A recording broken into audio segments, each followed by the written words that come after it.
దేవుడు ఎంతగానో ప్రేమించాడు మనల్ని.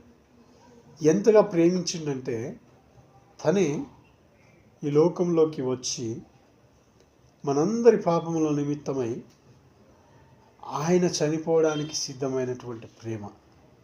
సిలువలో ఈ లోకంలో ఉన్న నీ కొరకు, నా కొరకు, మనందరి కొరకు ఆయన తనను తాను చనిపోయి సిలువలో మరణించడానికి కూడా సిద్ధపడి వచ్చినటువంటి ప్రేమ అది.